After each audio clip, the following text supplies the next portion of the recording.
Olá, crianças, sejam bem-vindas à nossa aula de Geografia. Como estão vocês? Espero que estejam todos bem. Crianças, hoje nós estaremos dando início a um novo assunto na nossa disciplina de Geografia e hoje nós vamos conhecer mais sobre os municípios ou o município. No caso, vamos estudar um pouquinho mais a fundo o nosso município, a cidade de Manaus, vamos entender como são classificados os municípios e quais são os critérios utilizados para diferenciar um município do outro. Vamos primeiro, crianças, na página 39 do nosso livro, vamos acompanhar 3 perguntas que o autor nos sugere. Primeira pergunta: você já viu uma representação como esta? A representação está aqui no nosso livro, na página 38 e 39.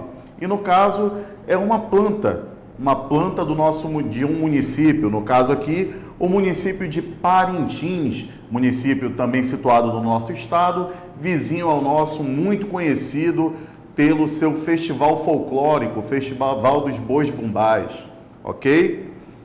Na segunda pergunta, o que está representado nela, como eu acabei de falar, está representado o município de Parintins. E para que você usaria esta representação? Bem, no caso, nós podemos usar essa representação para conhecer o nome das ruas de uma cidade, do município de Parintins.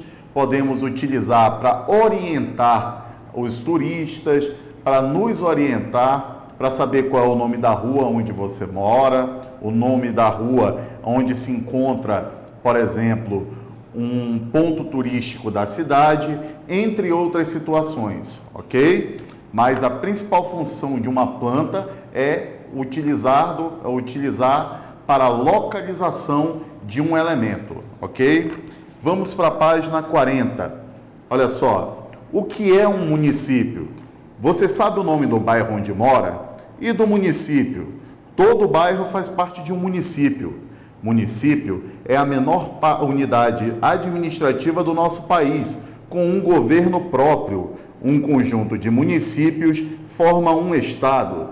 Geralmente os municípios são formados por uma área urbana e uma área rural. Observe a ilustração. Nós temos a ilustração aqui abaixo de um município e a divisão em 2 partes. Na parte superior, na parte de cima dessa representação, nós conseguimos observar a área rural do município. Na área rural, encontram-se as plantações e criações de animais em sítios e fazendas, além das áreas de vegetação natural e de extração de recursos naturais. As casas são mais distantes umas das outras, não há prédios e as ruas são geralmente de terra. E na parte inferior, ou seja, na parte de baixo da nossa ilustração, nós temos a área urbana. Na área urbana, concentram-se casas, prédios, fábricas, comércios e serviços, como bancos e hospitais. Há maior circulação de veículos e pessoas.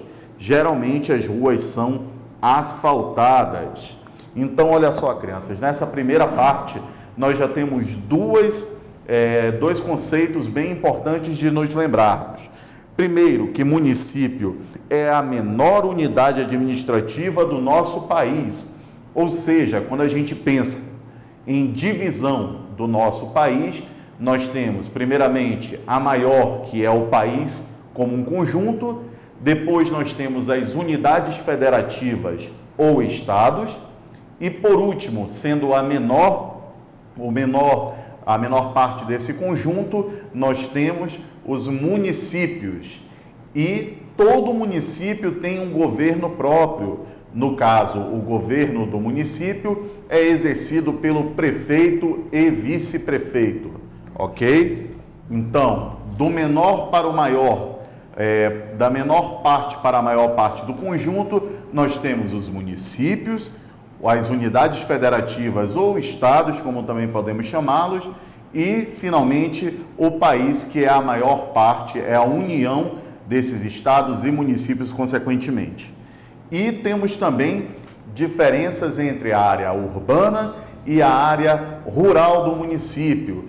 Primeiro, na área urbana nós temos maior concentração de pessoas, de serviços. Nós temos na área urbana da cidade, na maioria das vezes, um comércio mais forte. Nós temos a concentração maior de veículos, aglomeração de pessoas, ou seja, a área onde nós temos a maior concentração é na área urbana. Já na área rural, que é tão importante quanto a área urbana, nós temos menos concentração de pessoas, nós temos casas mais afastadas umas das outras e temos geralmente a presença de plantações ou rebanhos de animais. E uma outra grande diferença que o autor nos coloca é em relação à pavimentação das ruas, ou seja, como as ruas são cobertas. Na nossa área urbana nós temos ruas recapeadas com asfalto e na área rural nós temos ruas de terra ou de chão batido, como também é conhecido, tá bom? Seguindo em frente, a área urbana de um município também é chamada de cidade e a área rural também é chamada de campo.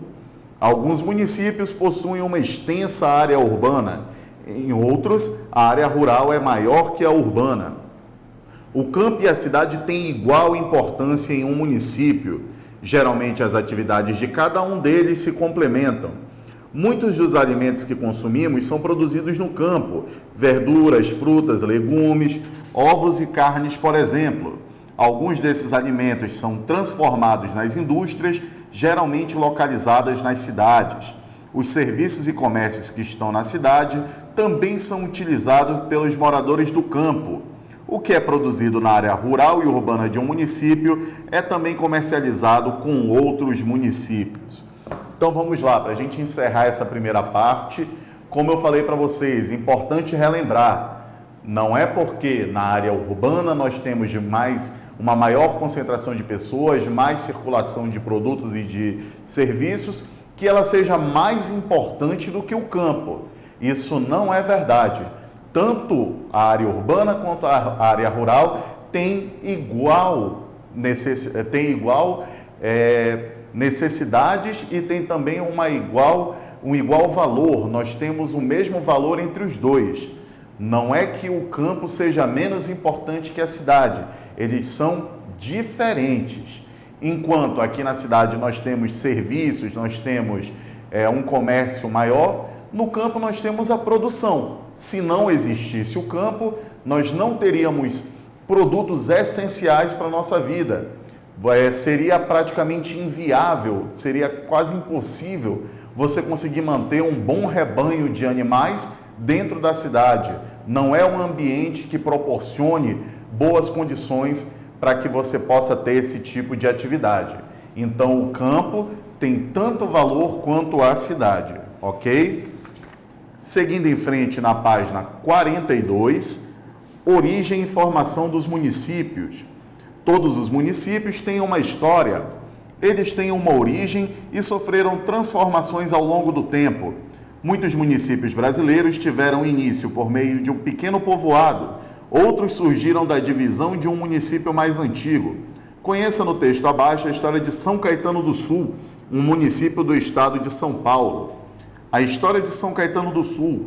O povoado de São Caetano formou-se com a vinda de imigrantes italianos para o Brasil. Lembrando que imigrantes são pessoas que saem de seu país de origem para viver em outro lugar. Em terras de uma antiga fazenda de gado chamada São Caetano do Tijucuçu. Lá começaram a cultivar batatas e a produzir vinho. Nessa época surgiram lá as primeiras olarias, locais de produção de objetos de barro como telhas e tijolos, próximas ao rio Tamanduateí. Esse rio era importante também porque servia como via de transporte de pessoas e mercadorias. Nessa época, o povoado tinha aproximadamente 251 pessoas. A chegada da estrada de ferro São Paulo Railway e a construção de uma estação em 1883 atraiu muitas pessoas, entre elas as indústrias da família Matarazzo. Lá se produzia tijolos, cerâmicas, tecidos e produtos químicos. De lá para cá, mais fábricas se instalaram, atraindo mais pessoas. A cidade cresceu. A paisagem, antes ocupada por fazendas, foi se transformando. Hoje, São Caetano do Sul tem aproximadamente 158 mil habitantes, todos moradores da área urbana, não existe mais área rural no município. Olha só que curioso o que o texto nos coloca, a formação da cidade de São Caetano do Sul. Primeiro, é uma cidade composta por descendentes de imigrantes. Imigrantes são as pessoas que saem de outro país para tentar melhores condições de vida em um novo país, em um novo local de moradia. E uma outra informação no final do texto é que São Caetano do Sul é uma cidade que não tem área rural, ou seja, todos os habitantes vivem na área urbana, ok? Vamos agora para a página 44, conhecer a organização e a administração do município. Algumas pessoas são responsáveis pelo governo do município. Vamos conhecer quem são elas? Primeiramente, os secretários municipais, junto com o prefeito, cuidam dos serviços oferecidos pelo município: educação, saúde, transportes, habitação e saneamento, por exemplo. Crianças, como o próprio nome já diz, o secretário é alguém que vai trabalhar em auxílio do prefeito e do vice-prefeito da cidade, organizando determinados setores da sociedade, como, por exemplo, a educação, a saúde, os transportes. Para cada setor da sociedade, nós temos um secretário disponível só efetivamente para esse trabalho. Ele vai trabalhar exclusivamente com essa situação, tá bom? Essa é uma maneira de dividir a responsabilidade, que é organizar, que é administrar a cidade e tornar o serviço mais eficiente. O prefeito é quem administra o município, é a pessoa que é escolhida pelo povo para ser o representante das ideias populares, das ideias das pessoas, aquela pessoa que é responsável por administrar o município por completo. Tudo que acontece em relação ao município é de responsabilidade do prefeito. O vice-prefeito é quem assume a administração se o prefeito precisar sair. Nós temos, por exemplo, uma situação de sinistro, se o prefeito, por exemplo, adoece, ou em casos de viagens, até mesmo em uma situação extrema, se o prefeito for impedido de continuar no cargo, se ele cometer um erro muito grande, um crime, e for retirado do poder, quem assume é o vice-prefeito. E os vereadores são os responsáveis pela criação das leis que organizam o município e atendem às necessidades dos moradores e pela fiscalização do trabalho do prefeito. Olha só, os vereadores também têm um papel de suma importância, têm um papel muito específico no município. Os vereadores são eleitos também pelo povo e são eles que vão fiscalizar o trabalho do prefeito e gerar novas leis, vão debater para a criação de novas leis que visam a melhoria do município, vão imaginar novas leis para melhorar o funcionamento do município e assim trazer benefícios para a vida das pessoas, para que as pessoas tenham melhor organização, para que o município seja mais próspero, seja cada vez mais organizado e mais evoluído, ok? O prefeito pode criar ou extinguir secretarias. Por isso, o número de secretarias varia em cada município. O prefeito também pode propor a criação de leis, mas elas serão analisadas pelos vereadores. O número de vereadores do município depende do número de moradores. Quanto mais moradores, mais vereadores. E, finalmente, na página 45, nós temos uma informação: o povo é quem decide. No Brasil, o prefeito e os vereadores são escolhidos pelos moradores do município por meio de uma eleição que ocorre a cada 4 anos. Os secretários municipais são escolhidos pelo prefeito. Toda pessoa a partir dos 16 anos de idade pode votar. A partir dos 18 anos e até os 70 anos, o voto é obrigatório para todo brasileiro alfabetizado. Após os 70 anos, o voto é facultativo. Olha só, primeiro, crianças, nós temos 2 informações muito importantes. Primeiro, nós vivemos em um regime chamado democracia. O que significa isso, professor? Significa que todo cidadão brasileiro acima dos 16 anos tem a possibilidade de escolher quem vai ser o seu representante, quem vai ser o seu prefeito ou o seu governador. Diferente em países como, por exemplo, a Inglaterra, que o governo é uma monarquia, ou seja, lá ainda existe uma rainha, príncipes e etc. Aqui no Brasil, quem toma as decisões do país, quem é o responsável pela formulação de leis, pela extinção, pela retirada de algumas leis e pelos rumos que o país vai tomar, essa pessoa é escolhida pelo povo. E como é feita essa escolha? Através de eleição, através de votação, em que as pessoas que são acima de 16 anos, entre os 16 anos e os 18 anos, essa votação é facultativa. O que significa isso? Significa que a pessoa não é obrigada a participar da eleição. Se eu tenho 16 ou 17 anos, eu não preciso participar da votação. Eu participo se eu quiser. É um direito que eu tenho, mas não é obrigatório. E as pessoas que têm mais de 70 anos, essas pessoas também não são obrigadas a participar das eleições. Já as pessoas com 18 anos até os 69 anos são obrigadas a participar da votação. Essas pessoas precisam comparecer durante o período eleitoral lá na sua sessão eleitoral e escolher o seu representante. Mas, professor, o que vai acontecer se eu não votar? Eu não quero votar e não vou votar. Vai acontecer que você vai ficar em situação irregular com o Ministério da Justiça, Ministério do Trabalho. Você não vai conseguir participar, por exemplo, de um concurso público. Você tem problemas ao retirar documentos. Até para abrir uma conta no banco fica difícil.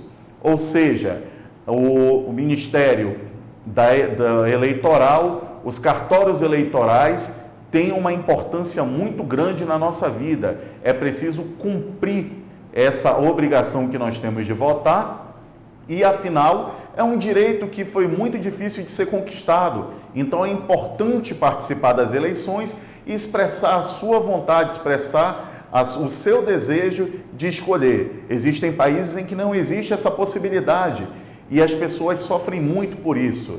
Imaginem que as decisões da sua vida sejam tomadas por uma pessoa que não represente as suas ideias. Isso é muito complicado.